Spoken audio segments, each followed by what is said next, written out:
What's up everybody, Zanny Cakes here, and in this video we're going to be going over all of the best areas in Path of Diablo to magic find and to farm high runes and all that lovely gear that we all want. In this video I will explain how magic find and item drops in general work. I will go over all of the best areas to farm. I will talk about what classes are good at each individual area, and I will give you some tips and tricks on how to make your magic find runs as efficient as possible. I've included timestamps down in the description below. If you're interested in a specific area, you can click the timestamp and skip right to that area. And if you like this video or are looking for other Path of Diablo content, please like and subscribe. Leave me a comment down below. Let me know what your favorite areas to run are and what your favorite class to run them on is. And I hope you enjoy. So I'll start off by explaining how Magic Find works. Path of Diablo has what is called a no drop equals zero loot system. And what this means is every time you kill a monster, it will drop something. This also applies to chests and lootables like loose rocks and corpses. And overall means that you will see more item drops in Path of Diablo than you would on vanilla Diablo 2. The first thing that the game checks is whether or not an item will drop, which we already established an item will drop in Path of Diablo. It then checks the area level for looting chests or the monster level of whatever it is that you killed to determine what loot can actually drop. This is the reason why areas like Pits, Chaos Sanctuary, and Bale are good, because they are area level 85. That means that the champion and unique bosses in these areas are level 87, and therefore they can drop treasure class level 87 items. Treasure class 87 includes all of the rarest items in the game, such as Windforce, Grandfather, and Tyrael's Might. And once the treasure class capability is determined, it will then roll to see what exactly drops, whether it's gold, a potion, a piece of gear, rune, charm, or anything else that that monster or chest is capable of dropping. And if the game determines that it will drop a piece of equipment, it then does a quality level roll. The quality level determines what piece of equipment it will actually drop.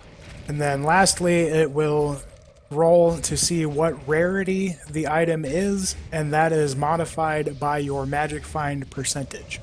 Your magic find percentage has diminishing returns on rare, set, and unique items, but is linear on plain magic or blue items. To explain that another way, let's say the game determines that it will drop a swirling crystal. To make the numbers easy, we'll say it has a 20% chance of being blue, 10% chance of being yellow, 5% chance of being a set, and 1% chance of being unique. If you have 100% magic find, you will have a 40% chance of it being blue, an 18.5% chance of it being yellow, a 9% chance of it being set, 1.7% chance of it being unique. It takes 175% magic find to double your chances for the item to be unique, and takes 1000% magic find to effectively triple your chances of unique drops. If the game determines that a rune is to drop, it will do something similar to a quality level roll. It will roll to see what rune class drops. There are 2 runes in each rune class, so rune class 1 would be your L rune and Eld rune, and it goes up to 17, which would be Cham and Zod. In Path of Diablo, your chances of the higher rune classes goes down at a linear rate, as opposed to in vanilla WoW, it goes down at an exponential rate, meaning that you're much more likely to get high runes in Path of Diablo than you are in Diablo 2 Lord of Destruction on Battle.net. This is further increased by the fact that everything in Path of Diablo drops something. Rune drops are completely unaffected by magic find percentage, And since the game does the roll to determine whether it's going to be a piece of gear or a rune or whatever before the magic find percentage gets factored in, having more magic find does not decrease your chance to get runes. Having a higher percent magic find is always a better bet as long as it does not decrease your kill speed, or unless you are specifically trying to farm white items for runeward bases. Because of the heavy diminishing returns on higher magic find percentages, it is always better and more efficient to focus on your kill speed as opposed to adding more magic find. Put simply, having a lot more chances to drop something is better than slightly improved chances of dropping something. So now that we've got all the technical stuff of how Magic Find actually works out of the way, let's get into the best areas to farm. Maps have the potential to be the most lucrative content in the game. The reason for this is they have the highest monster density out of any area in the game, and all of the monsters are very high level, meaning they can drop just about anything. In the yellow and red colored map relics, the white monsters are a minimum of level 87, meaning they can drop the TC level 87 items. So effectively, anything you kill in a yellow or red map will be able to drop any item in the game. I'm not going to go into each individual map in this video. I will be making an in-depth guide on all of the map content, but in this video I'm just going to establish that maps are potentially the best areas in the game to farm, as long as your character can do them efficiently. Icy Caverns has 0 cold immunes, making it a very good area to farm on things that deal cold damage, such as Freezing Pulse or Blizzard Sorceresses, or Blades of Ice Assassins.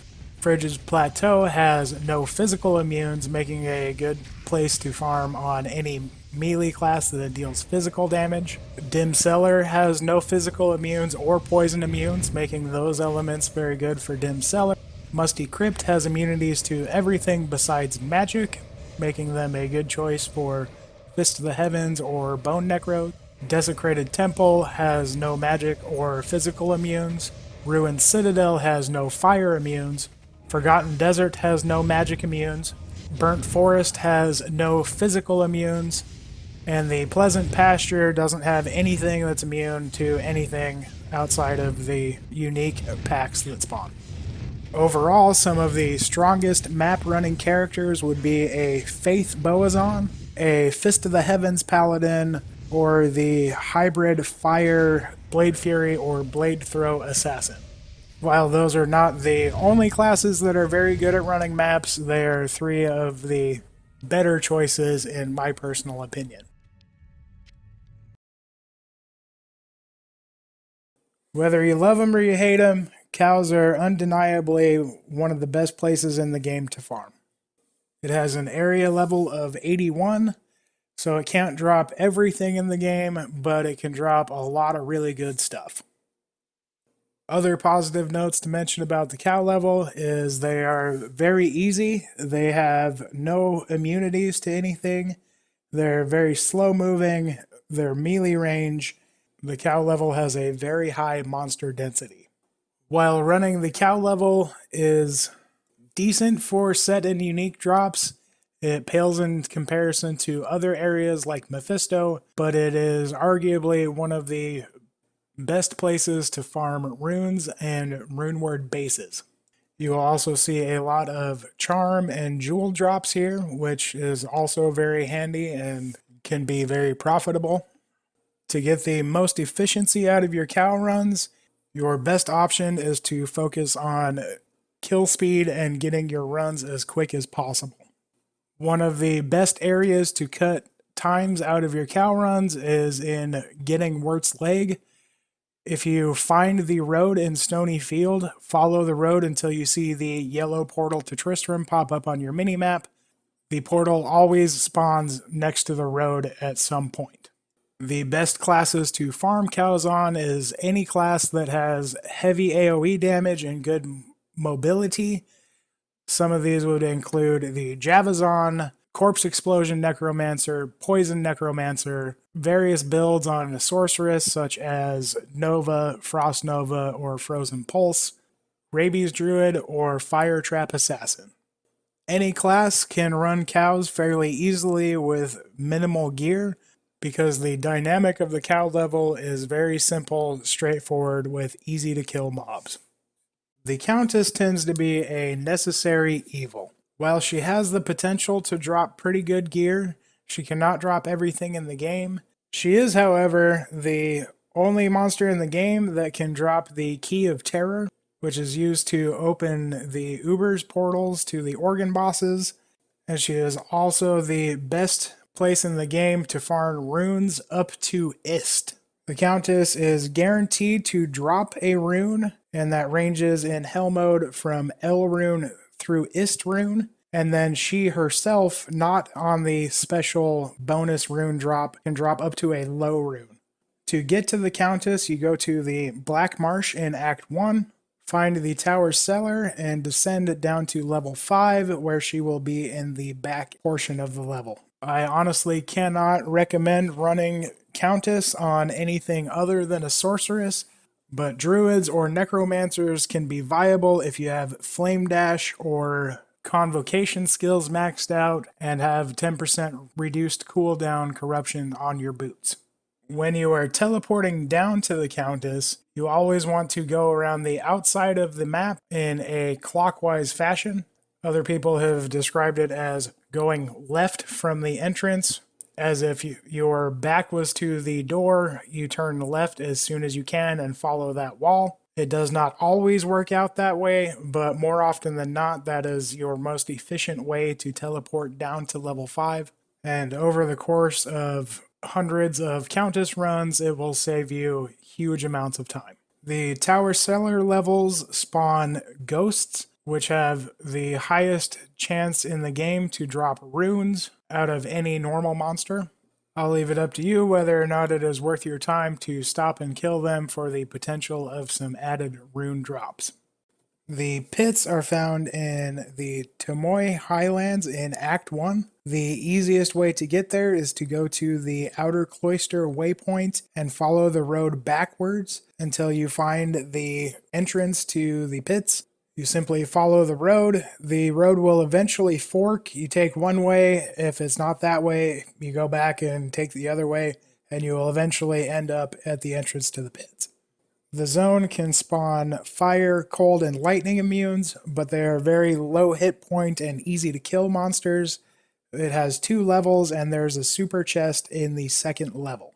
The level itself has very good monster density, and between the 2 levels, you are guaranteed to find between 8 and 11 champion or unique packs. It is an area level 85 zone, meaning that the champion and unique packs can drop any item in the game. The pits can be ran efficiently on any class. As you see in this video, I run it on a Freezing Pulse Sorceress that does only cold damage. My mercenary takes care of the cold immunes. This particular map happened to spawn quite a few of them, and the run itself was just over 2.5 minutes. Some people prefer to go in, snipe the champion or unique packs, get down to level 2, open the chest, and start over. I personally prefer to clear everything in the pits, as the white mobs and the chests can drop up to Bear Rune, and they also have the potential to drop other good items like Harlequin Crest Shako and Herald of the Zakarum. Physical damage classes with good mobility like Whirlwind Barbarians and Boazons are very strong pit runners. Andariel is the final boss of Act 1. In Path of Diablo, the Catacombs only has 3 levels instead of 4. The easiest way to get to Andariel is take the Catacombs level 1 waypoint and make your way down to level 3 where she is in the back. While all of the Act bosses are considered to be super uniques, they can all drop 6 items, whereas the rest of the super uniques in the game only drop 2 items. While Andariel is the lowest level out of all of the Act bosses, the biggest benefit for her is she has the highest chance to drop unique rings. Unfortunately, she is too low level to drop a Wisp projector, but she is better than any of the other Act bosses for getting Stone of Jordan and Bolcathos. While I wouldn't recommend farming her on Nightmare, the Nightmare Andariel has the best chance in the game out of any monster to drop Stone of Jordan rings.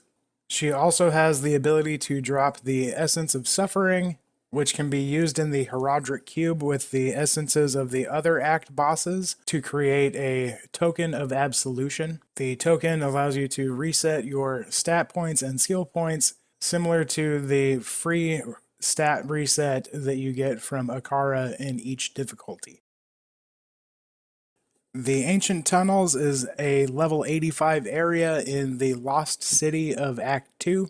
Unlike the pits, there is no specific path to follow to easily find the Ancient Tunnels. However, the trap door is the entrance to it, and it always spawns in one of the ruined city areas. The Ancient Tunnels has very good monster density, and it does not spawn cold immune monsters or physical immune monsters, making it an excellent area to add to your Magic Find runs if you are on a cold sorceress such as Blizzard or Freezing Pulse. Even though physical immunes do not spawn there, I would not recommend running it on a melee character unless it's a character that has extremely high move speed, such as a Blades of Ice assassin with maxed out burst of speed, as simply finding the entrance can be very time consuming in and of itself. The Ancient Tunnels spawns between 6 and 8 champion or unique packs. They can drop TC level 87 items, which involves every item in the game. And the normal monsters are level 85 and can drop up to bear runes. There is the added bonus of a super chest in the zone, which can also drop up to a bear rune, as well as many good unique items. Arcane Sanctuary gets my vote for the most underrated place to Magic Find in the game. There are a lot of people that will go to Arcane Sanctuary and teleport around until they get to the summoner and kill him while doing key runs. I don't think people take the time to full clear Chaos Sanctuary because it's not a level 85 zone. The Arcane Sanctuary tends to spawn a lot of the ghost style mobs, which have the highest drop chances for runes in the entire game, and these particular ones can drop up to a bear rune. If you are only interested in farming keys, just teleport straight to the summoner and kill him, then go on to the next key boss. You can use the timestamps to go to Nihilithak, where I explain how to teleport to him and how to find him on the first try every time. The Travincal can be a lot of risk, a lot of reward run. As you can see in this video, Conviction Aura plus Hydras plus Fire Aura melted my Mercenary, but there are certain builds in the game that absolutely excel at the Travincal run, such as Goldfind barbs and other characters that stack resistances. It can be rather difficult to do on squishier characters like sorceresses or any character without max resist. There are 3 super unique monsters here, as well as the minions that come along with them that are unnamed. They all cast Hydras. They can have some pretty mean affixes like Conviction Aura, Lightning Enchanted, or Cursed. However, running it on a character specifically made for the area can be very profitable. Mephisto is the final boss of Act 3. He is found on Endurance of Hate level 3. The best way to get to Mephisto is take the Endurance of Hate level 2 waypoint and follow the outside of the map in a clockwise fashion. Once you make your way down to level 3, you will find 3 more super unique council members as well as Mephisto himself. The council members are lightning immune. They can spawn cold or fire immunities, but they are guaranteed to be lightning immune. So using cold or fire sorceress builds usually work best if you plan on killing the council members in Endurance of Hate level 3. They can be an excellent source of drops for gold, uniques, charms, jewels, and all the other goodies that you could find off the ones in Travincal. If you plan on making a character just to farm Mephisto, I would highly recommend a Hydra Sorceress.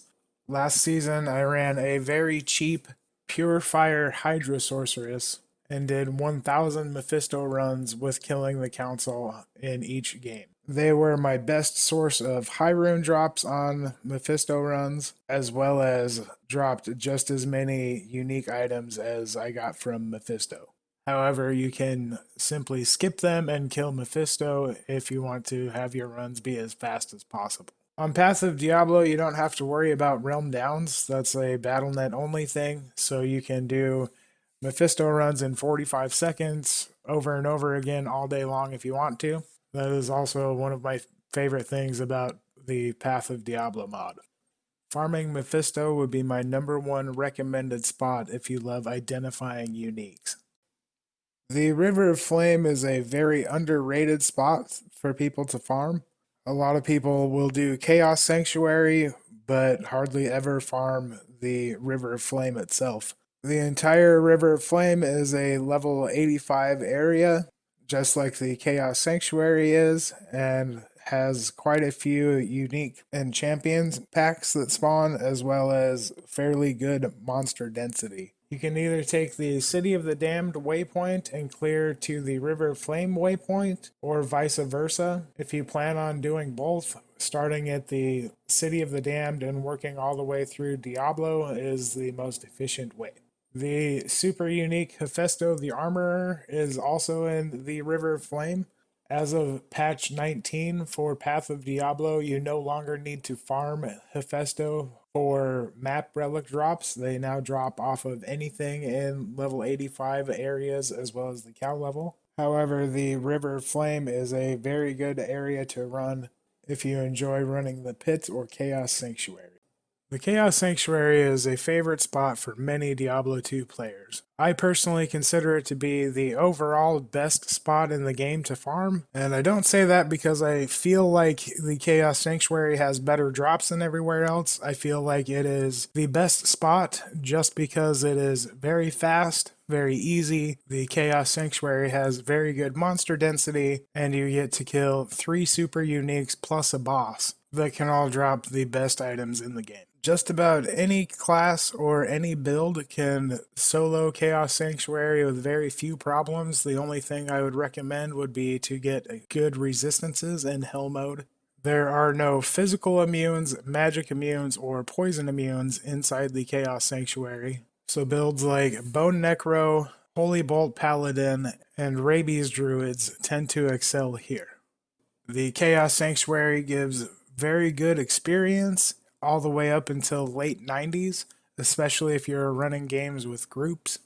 And it is overall a very good spot to find charms, jewels, runes, and unique and set items. Because all of the mobs in Chaos Sanctuary have a very high quality level, it is also a very good spot to find runeword base items like Grand Matron bows and war pikes. And if all of that was not good enough, you can also get the Essence of Suffering off of Diablo, which is used to make a token of absolution. I hear a lot of people asking what's the best ladder starter character, and I believe that Chaos Sanctuary makes it to where anybody that you enjoy playing can be a good ladder starter. There are many different ways that you can build wealth on Path of Diablo. If you prefer to avoid trading, or are doing a solo self-found personal challenge, the most reliable way would be to run whatever character you want through Chaos Sanctuary until you are geared enough to run maps. And once you are able to run maps efficiently, they will then become your primary focus as a farming spot. Another way of building wealth that is very reliable but requires a lot of trading would be building a character to run Chaos Sanctuary until you can gear out a character to run Ubers, and then run Ubers and trade your torches for more key sets and do more Ubers and do more trading. If you choose to go that route, you can also throw Diablo clone runs into the mix for Nihilithak small charms, or offer Uber Tristram or Diablo clone services, which guarantees that you will be making some sort of profit for your time. At the very least, it is highly likely that you will spend at least some amount of time farming Chaos Sanctuary.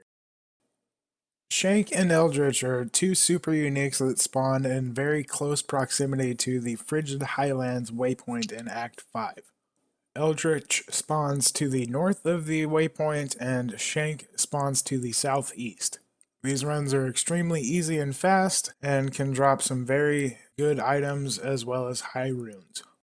In this Halls of Pain layout, there will be a L-shaped hallway that connects to the bottom left-hand side of the waypoint. Once you reach the end of the L shape, you go directly east across the map, and you will eventually find the Halls of Vaught entrance to go down to where Nihilithak is at. Once you are in the Halls of Vaught, you look for which way has 2 paintings on the walls, and Nihilithak will spawn in that direction.